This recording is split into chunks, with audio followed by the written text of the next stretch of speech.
Russell, you just finished the presidency of the AANS 2 or 3 years ago, and now have moved on into higher echelons, the AMA and so on.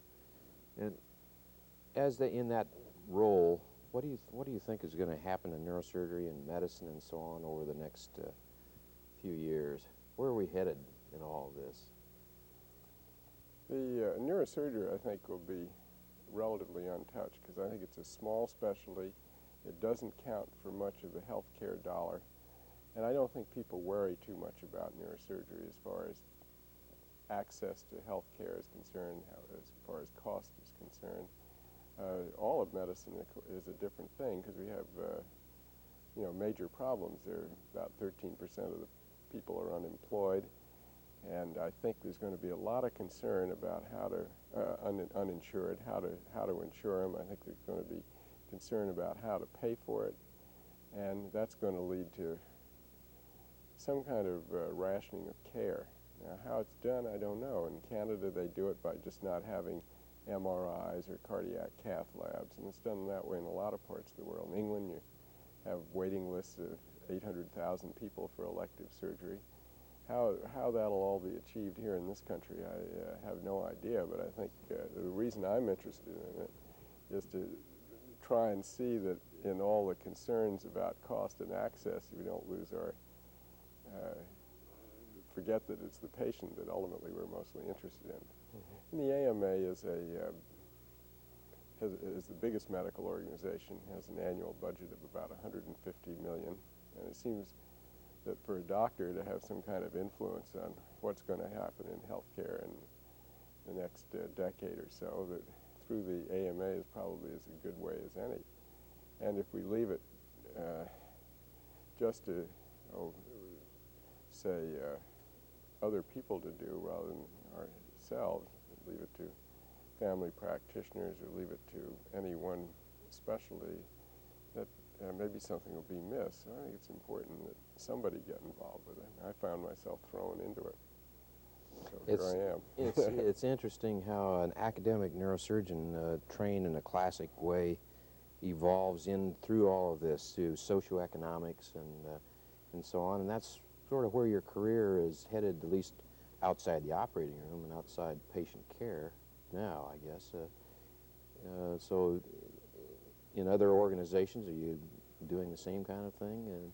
No, I got into it all by a mistake. I'd barely finished my residency, so they made me the secretary of the local little city neurosurgical society, and one day I got a fee survey from Pete, Marwick, and Mitchell at the request of the state government, and I didn't know what it meant, but I knew it was potentially big trouble.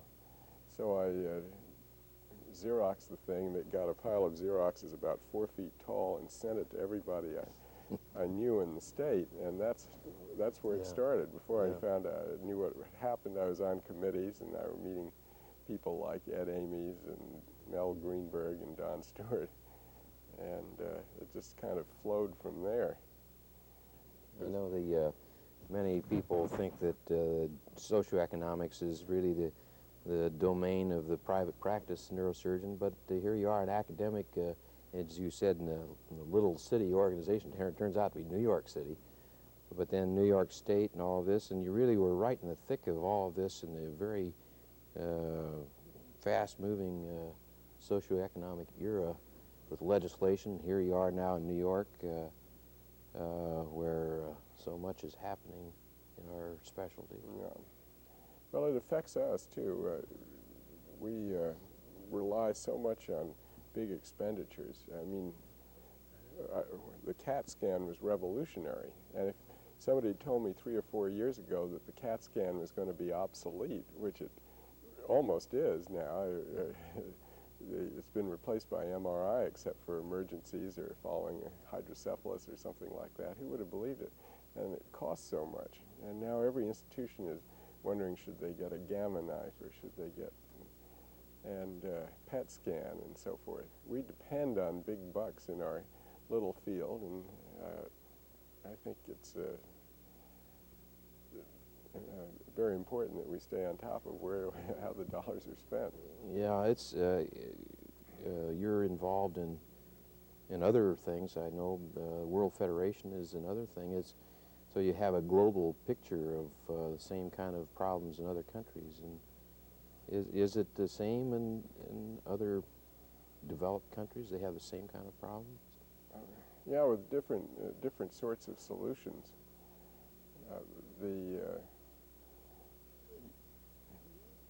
The most highly developed technical countries seem to, at least in neurosurgery to me, seem to be most of the European countries and the Japanese. And they have very similar problems. They have a model for medical care in West Germany that looks very good, but and they certainly have all the toys to play with that we do. But they have difficulties. They've got no kind of long-term nursing care arrangements. Actually, the life expectancy of a 40-year-old German is not as good as a 40-year-old American. Once you get over the kind of social problems of infant mortality and so on, then all of a sudden American medical care looks very good, because for the 87% who are insured, it's really wonderful. But we have to get the others in there too. How do you find time to just practice neurosurgery when you're doing all these other things? I know you like that the best. Because I don't have much else to do on the local scene. We're a division of neurosurgery, which is economically not so good, since a lot of our money gets siphoned off by the university and by the hospital. But one advantage is there's no committee structure. I don't think I'm on a hospital committee, or if I am, it doesn't meet very often. So there's not a lot to do in the hospital. I don't have endless meetings to go to and so forth, so I can pretty much take care of patients and then fiddle with this other stuff on the side. Your training in neurosurgery was, I know, in the Cushing mold through Bronson Ray and so on, and you've been in New York Hospital, the same place ever since. What do you enjoy now about the art of neurosurgery? What are you into now? I enjoy doing new things. I guess things that I'm interested in now are aneurysms and tumor involving the cellar region, particularly the cavernous sinus and so forth. And I've pleased to have learned how to expose aneurysms that are in the sinus, which 5 years ago I couldn't do. I like that. I've gotten, I guess maybe partly stimulated by Micah Puzo's third ventricle book, in which we had a chapter to find that large craniopharyngiomas in the third ventricle you can take out through the corpus callosum much better than you possibly can by another route. So there are little things like that. I enjoy fiddling with what do you do with parasagittal meningiomas that involve the sinus when they come up to a vein. You take the vein, how do you get around it? I guess it's a problem that all of us deal with. And the thing I like about neurosurgery is it's changing all the time. If you take a textbook that's 3 or 4 or 5 years old and you read it, you say, well, that's not the way we do it. We don't do it this way, and so on. Well, you've certainly learned as you've gone along in your career. I remember you and I both trained with Bronson Ray, who was really a master craftsman in so many ways, and yet I don't do many of the things that I was taught to do. Now, today, you evolve, and it sounds like you're into the skull base a whole lot. Well, not a whole lot, but enough to be interested in it. Yeah. No, that's right. If you think, for example, how you, Buzz, take out acoustic tumors now compared to the way it was done when we were learning, holding up the cerebellum with a retractor with the left hand and operating this way. Yeah, that's right, without any kind of magnification. Yeah. Hard to believe. Yeah.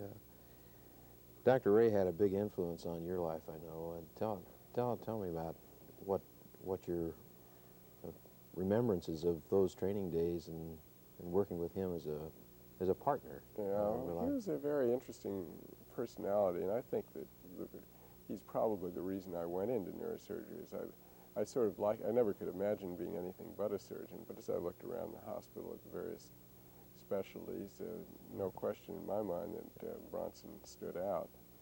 So I cast my lot with him, and I learned a lot from him. One, as you pointed out, was the craft of surgery, because he was a very skilled craftsman, even though he was using the skills, doing things that we wouldn't do nowadays. The whole gestalt of that kind of surgery, I think, must have stuck with anybody who worked with him. Also, his dealing with people was very good. He never complained about anything bad that you did, did with good faith, which I guess most of the people were doing. But never complained and never explained. He never really explained what was going on either. He had a large tendency to remember the good things that happened and forget, be oblivious to the bad things. And I guess one of the things I got most out of him was writing, because I was a very klutzy writer. I'm not a very skilled writer now, but it's infinitely better than then. And he was a master of the English language, not a very good speech giver in the Williams-Jennings Bryan mode, but a very good user of English. And I think he plied me with English grammar books and English usage books, which I would read very busily. And I think he did a lot for me in that respect. I remember when I was a resident, and of course you were an attending, the days of profound hypothermia. Dr. Ray, of course, was one of your collaborators with that, and he would be operating on the aneurysm, which you couldn't see because the blood was all out of the brain in your machines and so on. Tell me about that, how you got into profound hypothermia. It's certainly foreign for neurosurgeons when you got into it. Yeah, it was, though the people down at Duke had started it, really, and they had done one or two cases, and I was looking for something to do, having finished my residency in 1960, so I went down and looked at them for a couple of days, and went down and watched Dr. DeBakey do one carotid, from which I learned how to do carotids, and looked at their oxygenators and got interested in deep hypothermia, and went off and did a lot of dogs, and eventually coerced Bronson into getting going on patients. And it's a not very often needed technique, but at times can make a dramatic difference in repairing some aneurysms or some vascular tumors in the brainstem. It's a nice technique. It's sort of a fad now in certain lesions to use deep hypothermia, but I mean, you did it 30 years ago, and yeah, we did almost a lot of aneurysms in the beginning that way, but now we go along and do about one case a year, and it's a useful technique. People have been concerned because there's been a concern about bleeding post-operatively in the head, but I found that with Amicar, epsilon aminocaproic acid, if you give that for 24 hours, you're not likely to get any kind of pathological bleeding post-operatively. I remember another time, a spin-off of that research was, and it took you off on a tangent in research that I thought was really remarkable, and that was Indolf filters. Yeah. You had to get into filters, I guess, too. Well, in looking at brain damage and bypass, which I'd worked out a little device with ultrasound to count particles, and it turned out the thing was full of particles, and that's what got me into filters. Then we had some filters made. One of the medical students had a father with RCA who got some more filters made, but what really happened was that somebody in the family who was in the stock business said, look, here's the Paul Corporation, you have some shares in this stuff, they make filters. So I looked at their annual report and said, yeah, they make filters, and gave them a call, and within a couple of months they'd made up a filter that worked very well and was on sale around the country, I think, within 5 months, and still sells about 250,000 filters a year, if you can believe that. 25 years later, the same filter. I wish I had a piece of it. I don't. But it was amazing how that worked. You could never do it now with the regulations and IRBs and all of that. Right. Now, you've lived in New York all your life, I guess, right? Pretty much. I was born there and went to grammar school there.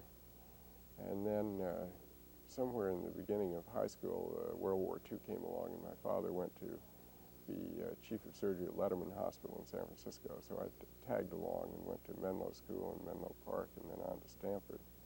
That was about 6 or 7 years worth of life in earthquake country.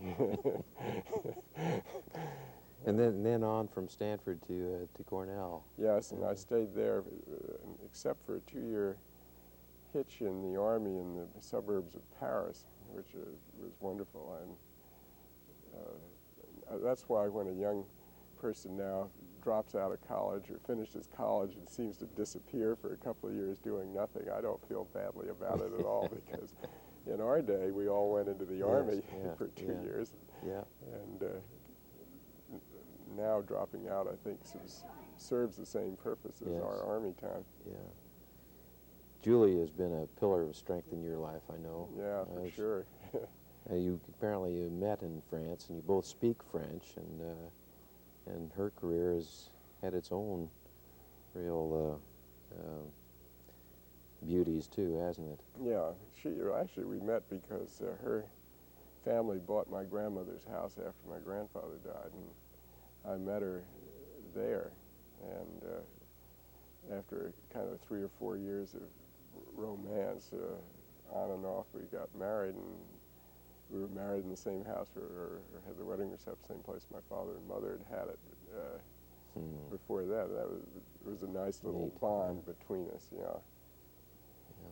Your father, whom I remember when he was a general surgeon at New York Hospital, he was an aging man then, but he was a marvelous general surgeon.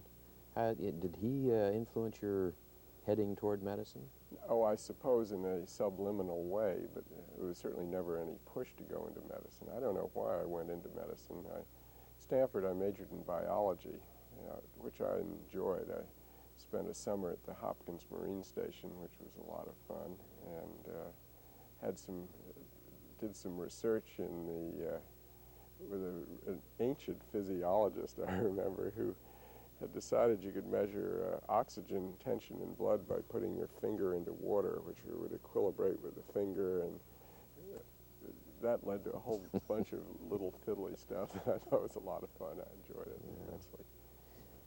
Where do you think, what's next for Russel Patterson? Are you one thing after another happens to you? No, gosh. I don't know.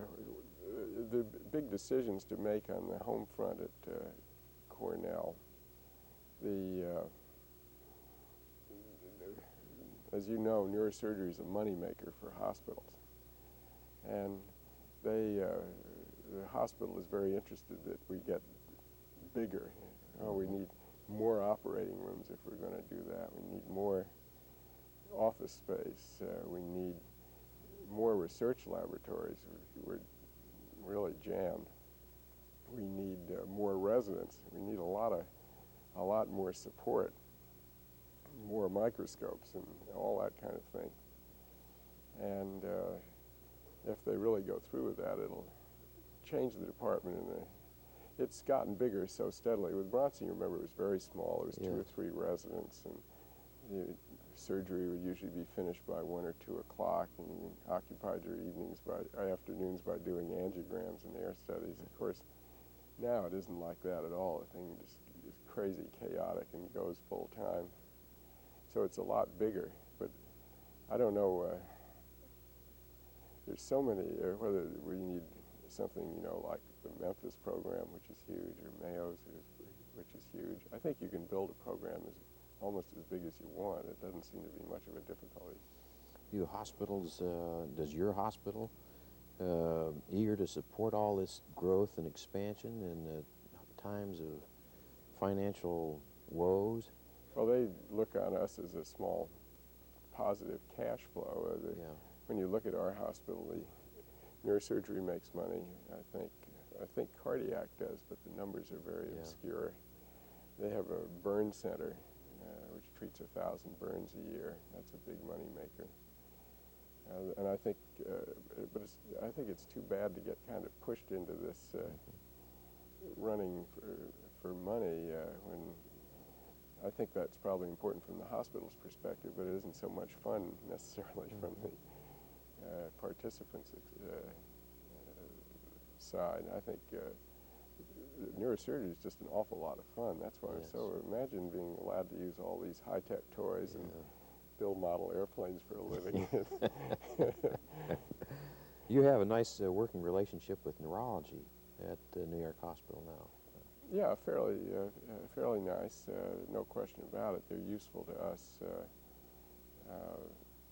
by staffing a joint floor, and Fred Plum has been supportive, but neurology's changing too. They're not admitting patients for workup the way they used to, and so on. So their inpatient side is, I think, contracting compared to what it was 5 years ago. I think, therefore, our patients are very useful to them for teaching purposes for house staff and medical students and so on. I am really concerned about the same-day admission business. I don't know if it's giving you the same trouble that we are. The residents don't see the patients, and turns it more into a factory than anything else. The medical student seems to get short shrift in that too. They don't ever see a pre-op patient anymore, do they? It seems like that, unless it's a brain tumor or something, but certainly not a lot of the other things.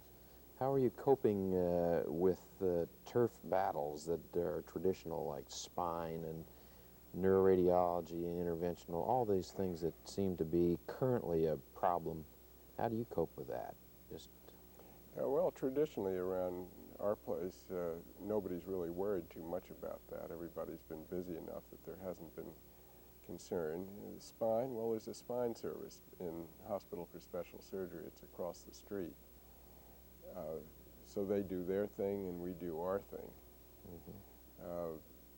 The vascular surgery has gone down some lately, mostly because Fred Plum has been saying that he doesn't think there's a role for carotid endarterectomy, and that's got vascular surgery distressed, and it certainly has me distressed, because I think that's not correct, and it certainly isn't proven as yet.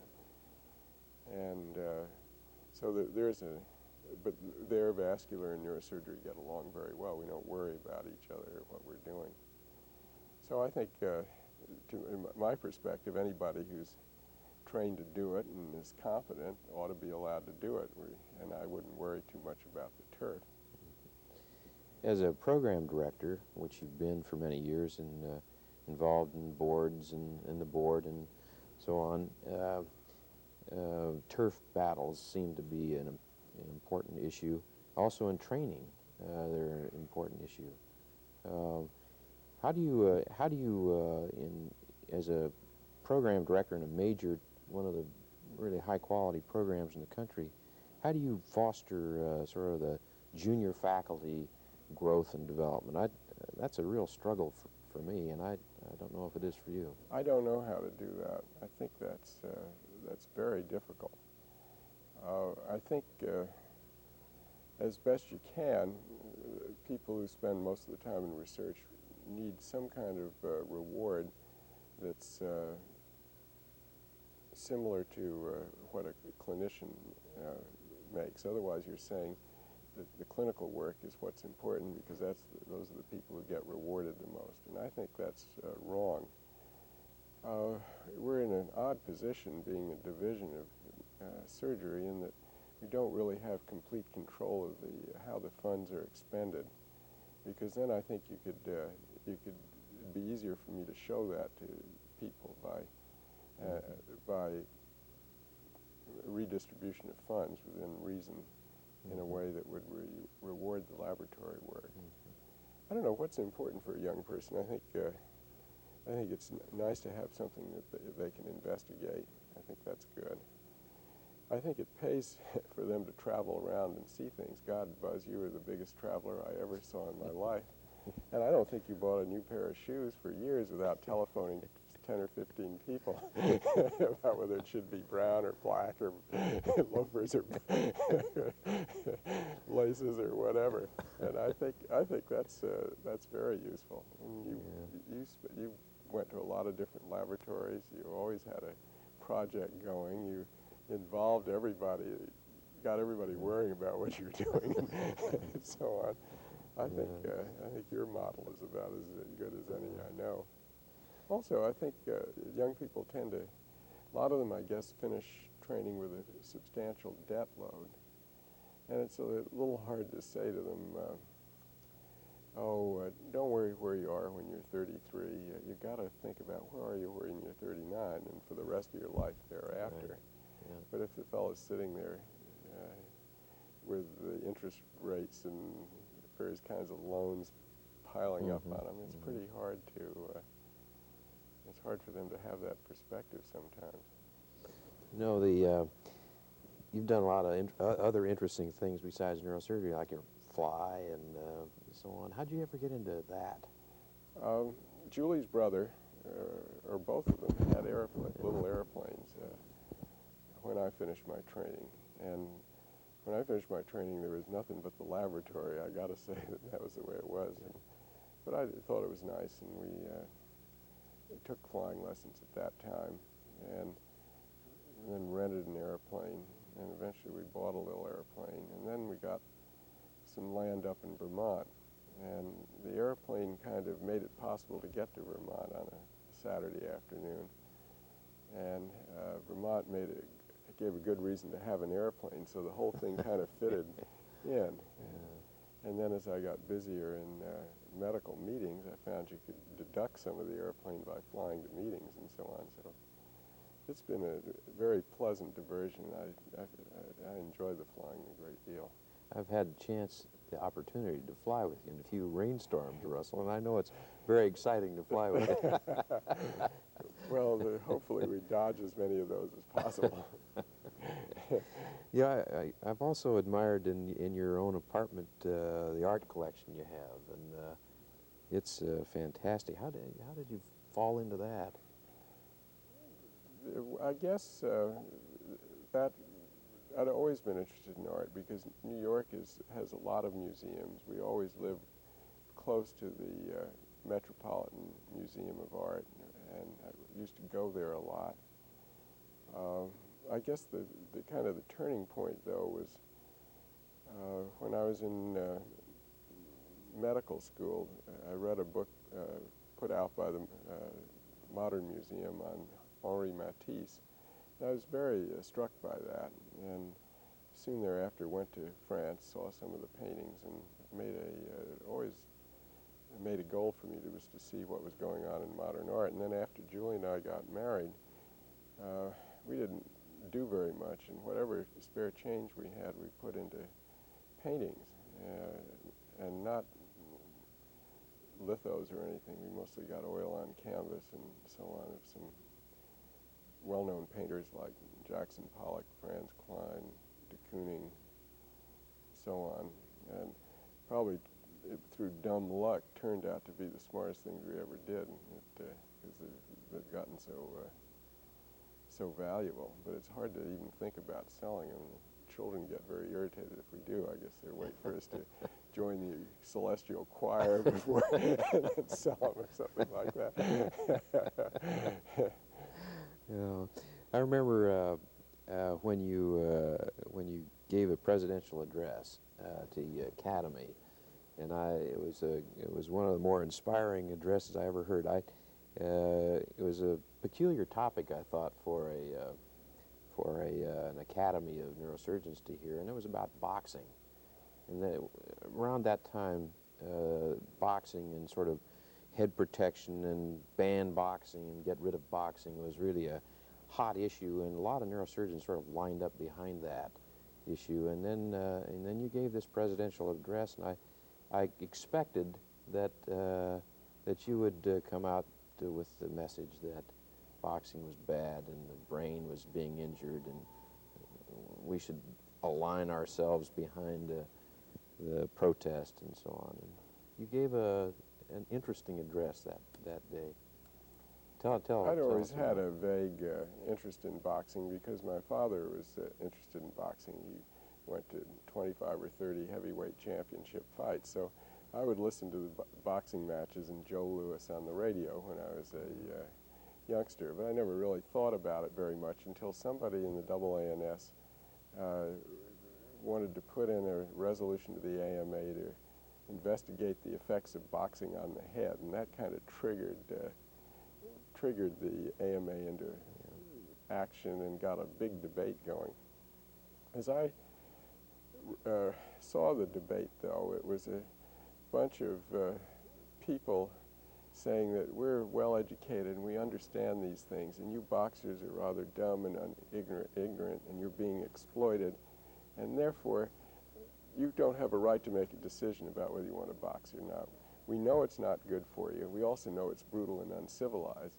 Therefore, we're not going to let you box. Well, it seems to me that that the government ought to step in at the point where what people do impacts on others. Now, I don't see two boxers causing any trouble for anybody else very much. If they understand what they're doing and people watch out for their medical health and well-being, well, I'd say let them do it. There's a bigger thing than that, though. Most of boxing is amateur boxing, and it's mostly 15 to 19 years old. A lot of them only have 1 fight or 10 fights or something, but they train hard, they think about it, and it gives to a child in a ghetto sort of a focus. Most of those young boxers are not on drugs, and they're not holding up liquor stores. And I think it serves a real use. And then they drop out of it. The percentage that go on to become professional boxers is really very, very tiny. And I think probably on the net a lot more good comes to society through programs like this. Boxing's cheap, a lot cheaper. You don't need a big field like baseball, boxing, basketball. Basketball, if you're 7 feet tall, it's very, I think, a good outlet. One of the things that you brought out in that address was something about personal freedom and liberty, and yes, which was an interesting twist.